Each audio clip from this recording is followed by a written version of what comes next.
Have you ever heard of the story of Benjamin Button? It's a very interesting tale, but let me tell you about another curious case. The curious case of Donald Trump. Even though many people try to say he's no longer important in American politics, he always seems to come back, as if he and American politics are connected forever. Now there are two new people, Chris Christie and Mike Pence, who have joined the race for the Republican primary. Despite facing some legal troubles, Donald Trump is still way ahead in the early polls. The person who was thought to have the best chance of challenging him, Ron DeSantis, has been having a tough time lately. So, here's the big question. Can anyone beat Trump and become the Republican nominee? In today's video, we will talk about the recent polls regarding Trump, and then we will explore the argument whether anyone can beat Donald Trump to the Republican nomination. But before moving forward, we would like you to subscribe to the channel for more updates.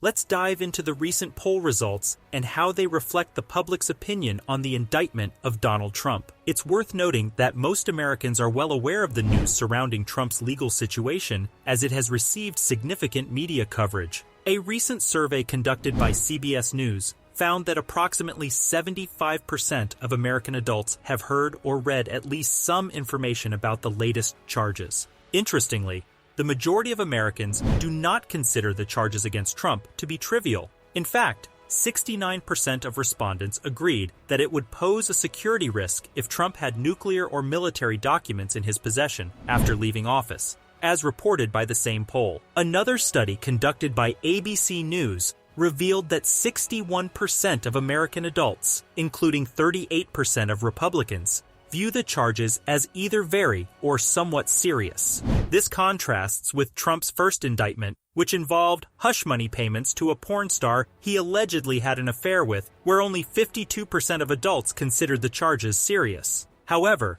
when it comes to opinions on charging and convicting Trump, there is a clear divide among the public. While a plurality of people support the actions taken by the prosecutors, a significant minority believe they have gone too far. ABC News found that 48% of adults believe Trump should have been charged, whereas 35% believed he should not have been. Similarly, Data for Progress reported that 50% of likely voters considered the charges to be appropriate for holding Trump accountable, while 45% thought they were politically motivated to attack him. Meanwhile, Reuters revealed that 48% of adults believed Trump is being treated fairly compared to President Biden and former Vice President Mike Pence regarding their possession of classified documents, whereas 34% thought he was being treated unfairly. According to Daily Kos, 50% of registered voters believe Trump is guilty of crimes deserving jail time, while 42% believed he is not. These statistics may seem familiar because they align with the general split seen in Trump's approval-disapproval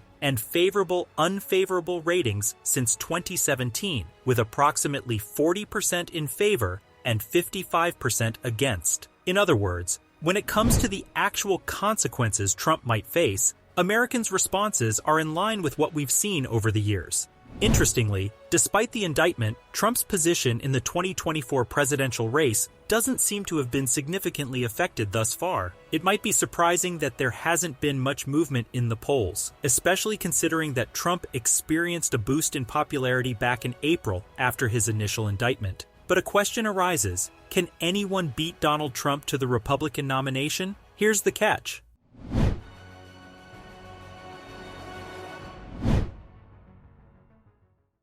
The race for a presidential nomination happens in 3 stages. Right now, we're in the first stage, called the invisible primary. This stage goes from the spring of 2023 until the first votes are cast. During this time, many important things take place.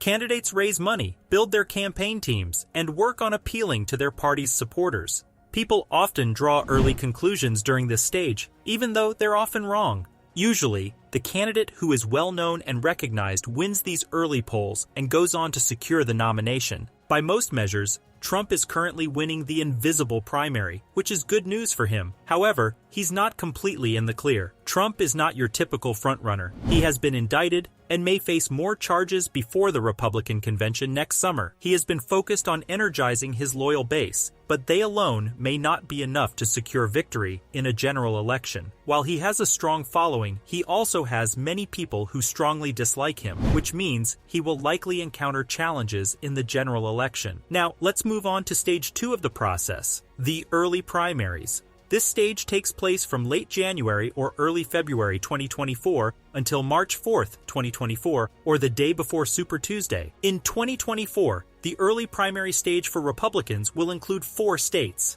Iowa, New Hampshire, Nevada, and South Carolina. These states have relatively few delegates to offer. In fact, out of the total number of delegates needed to secure the Republican nomination, which is approximately 1,234 delegates, these 4 states together only account for 138 delegates, or just 11% of the total required to win. During this short period, which may only last about 5 or 6 weeks, Trump will face the highest risk. It's during these weeks that someone needs to take the nomination away from him. This can happen if he doesn't perform as well as expected. In the past, many frontrunners have stumbled in these early states. For example, in 1968, President Lyndon Johnson won the New Hampshire primary with 48% of the vote, but Senator Gene McCarthy won a significant percentage, 42%, made Johnson decide not to run again. More recently, Hillary Clinton, who was considered a strong candidate, was surprised by Barack Obama, a young African-American senator from Illinois. Obama's unexpected win in the mostly white Iowa caucuses in 2008 turned the nomination race into a long competition, which Clinton eventually lost. In these early contests, a candidate can gain momentum and become a strong contender. However, if Trump wins in the early contests, a few other candidates may stick around to split the vote against him, just like what happened in 2016, and that will help him secure the nomination. Now, let's move on to stage 3 of the nominating process. This stage is crucial because it's a 3-month race for delegates, and candidates have to compete in 46 states with different types of systems. In this stage, momentum is more important than money. As billionaires Tom Steyer and Mike Bloomberg learned in 2020, Stage 3 begins in the first week of March and continues until the first or second week of June. During this period, candidates will shift from retail campaigning in early states to a frantic nationwide race, appearing on TV shows and radio stations. If someone other than Trump gains momentum, they will gather large amounts of money through online fundraising and benefit from extensive media coverage, which is like a gift for their campaign. If Stage 3 becomes a one-on-one race between Trump and a fresh new candidate,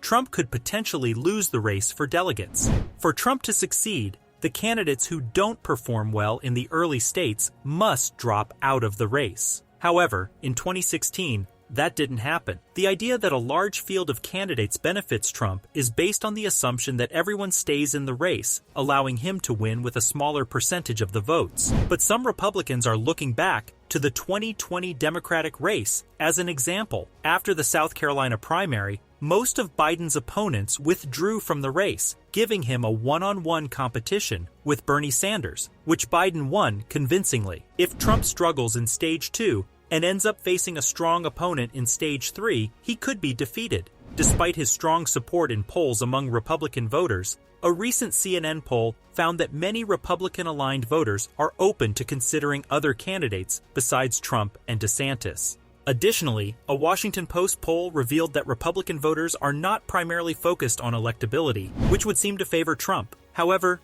electability does matter in primary elections, and many voters have chosen a candidate based on their chances of defeating the other party rather than personal preference. It was the perception of electability that propelled Biden from being seen as unlikely to win to become the Democratic nominee in just 72 hours in March of 2023. So while Trump is currently seen as the likely frontrunner, what happens in the early primaries will determine whether his path to the nomination will be straightforward or not. Interesting times lie ahead. If you like the video, do subscribe to the channel for more updates.